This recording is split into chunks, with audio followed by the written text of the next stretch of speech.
तीन बहनों की लालची भाभी। करिश्मा, रेशमा और मनीषा तीन बहनें हैं। उनका एक भाई भी है, मयंक। मयंक अपनी बहनों को बहुत प्यार करता है, लेकिन मयंक की पत्नी सविता इस मामले में मयंक से बिल्कुल ही अलग है। वो अपनी ननदों का जितना बुरा कर सकती है उतना बुरा करती ही रहती है और अपनी ननदों पर हुक्म भी चलाती है। करिश्मा, करिश्मा, तुमने अभी तक नाश्ता नहीं बनाया? तुम्हारे भैया को ऑफिस जाने में देर हो रही है। हाँ भाभी, बस अभी बनाती हूँ। करिश्मा, तुम ये ढीलापन छोड़ दो। कल को पराये घर जाना है।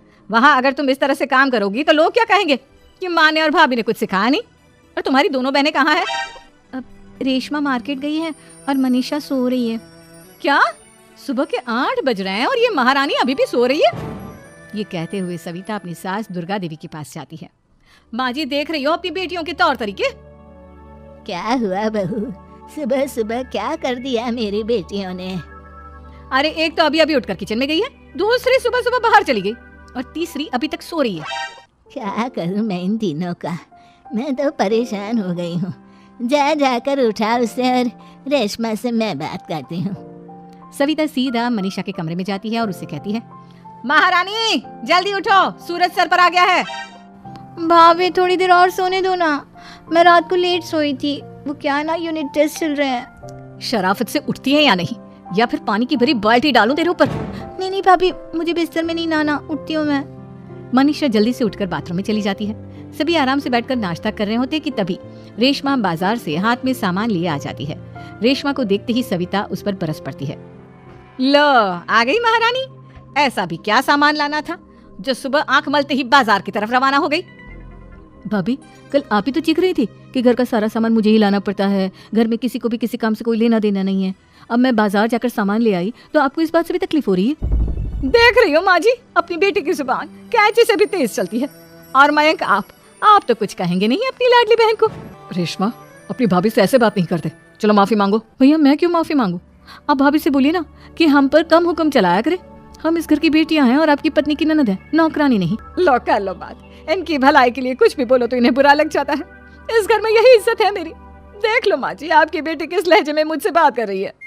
सविता वहाँ से चली जाती है। मयंक को बहुत गुस्सा आता है, वो भी वहाँ से चला जाता है। फिर करिश्मा रेशमा को समझाती है, रेशमा, तुम्हें भाभी से माफी मांग लेनी चाहिए थी ना। लेकिन दीदी, मैंने कुछ किया ही नहीं, तो मैं माफी क्यों मांगू?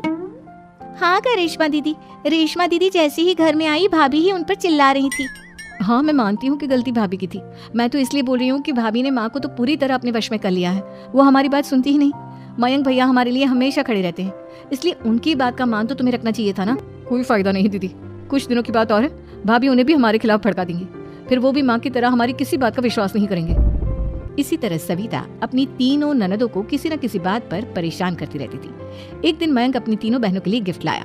क्या रेशमा, ये तुम्हारे लिए हार का सेट। रेशमा, तुम्हारे लिए सुंदर सी ड्रेस। और मनीषा, तुम्हें किताबें पसंद है ना, तुम्हारे लिए किताबें लाया हूँ। थैंक यू भैया। थैंक यू भैया। थैंक यू भैया। करिश्मा, तुम्हारा नेकलेस कितना सुंदर है, ये भैया कहाँ से ले आए होंगे? मैंने भैया को 3 दिन पहले फोन पर ये डिजाइन दिखाया था और आज भैया ये ले आए। सविता तो अपनी ननदों के गिफ्ट्स देखकर जल गई और करिश्मा का नेकलेस तो उसे भी बहुत पसंद आया था। अपनी बहनों के लिए कितना अच्छा नेकलेस लेकर आए हैं, मुझे कभी कोई गिफ्ट नहीं दिया। मैं आज ही ये हार चुरा लूंगी। रात में सविता करिश्मा का हार चुरा लेती है और इसी तरह उसे अपनी ननदों की जो भी चीज अच्छी लगती वो उसे मांगती नहीं, बल्कि रात के अंधेरे में चुरा लेती। इसी तरह दिन बीतते गए और सविता ने मयंक के दिल में भी उसकी बहनों के लिए नफरत पैदा कर दी। एक दिन मयंक ने करिश्मा और रेशमा के लिए रिश्ता देखा और ये बात उसने घर में सबको बताई। माँ, करिश्मा और रेशमा के लिए बहुत अच्छा रिश्ता आया है, वो लोग कल इन्हें देखने आ रहे हैं। आप और सविता मिलकर सारी तैयारी कर लेना। ये सुनकर करिश्मा और रेशमा खुश हो जाती हैं, लेकिन सविता सोचती है, अगर इन दोनों बहनों की शादी हो गई तो घर और बाहर का काम कौन करेगा? मनीषा तो 1 नंबर की कामचोर है, उससे तो किसी बात की उम्मीद लगाना ही बेकार है। मुझे इस शादी को रोकना होगा। अगले दिन सभी लड़के वालों के स्वागत की तैयारी करने में लगे होते हैं। तभी मयंक अपनी बहनों से आकर कहता है, तैयार हो गई तुम दोनों? देखो, दोनों लड़के बहुत अच्छे हैं, मैं कोई कसर नहीं छोड़ना चाहता, इसलिए तुम उनके सामने अच्छे से बिहेव करना और अपनी भाभी से लड़ने मत लग जाना। करिश्मा, तुम वो नेकलेस पहन लो ना जो मैं तुम्हारे लिए लाया था। भैया, मैं बहुत देर से वो नेकलेस ढूंढ रही हूँ, लेकिन मुझे मिल ही नहीं रहा। क्या? तुमने नेकलेस खो दिया? तुम्हें पता भी है वो कितना महंगा था? तुम कोई काम ढंग से नहीं कर सकती। मयंक गुस्से में वहां से चला जाता है। थोड़ी देर बाद लड़के वाले भी आ जाते हैं। वो दोनों बहनों को पसंद कर लेते हैं और रिश्ता पक्का हो जाता है। लेकिन सविता के दिमाग में तो कुछ और ही खिचड़ी पक रही थी। वो पंडित जी के पास करिश्मा की कुंडली लेकर जाती है और उन्हें पैसे देकर करिश्मा की कुंडली बदलवा देती है। जब लड़के वालों के पास करिश्मा की कुंडली जाती है तो वो दुर्गा को फोन करते हैं। बहन जी, हमने करिश्मा की कुंडली अपने पंडित जी को दिखाई थी। आपकी बेटी की कुंडली नहीं बल्कि दोषों का पिटारा है।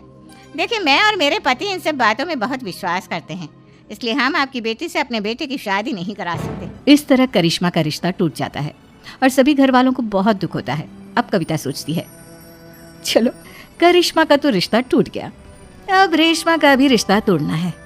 क्या करूं क्या करूं? अब सविता आवाज बदलकर किसी अननोन नंबर से रेशमा के होने वाले ससुराल में फोन करती है। हेलो, मैं कौन हूँ कौन नहीं ये आपके लिए जानना जरूरी नहीं। बस इतना सुन लो कि रेशमा का 2 साल से किसी के साथ अफेयर चल रहा है। बस रेशमा का रिश्ता तोड़वाने के लिए सविता का इतना कहना काफी था। अब रेशमा का भी रिश्ता टूट गया। मयंक और दुर्गा देवी ने रेशमा को खूब खरी खोटी सुनाई और उससे बार बार उस लड़के के बारे में पूछने लगे।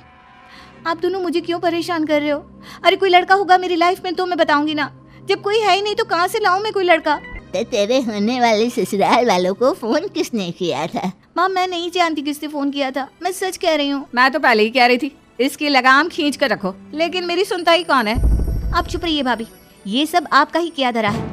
अब तीनों बहनों को विश्वास हो जाता है कि ये सब उनकी भाभी ही कर रही है। तीनों बहनें अपनी भाभी को सबक सिखाने के लिए एक वकील कर लेती है और घर में हिस्सा मांगना। देखो भैया, माँ बाप की जायदाद में जितना बेटों का हक होता है उतना ही बेटियों का, इसलिए इस घर के 4 हिस्से होंगे और हमें अपना हिस्सा चाहिए।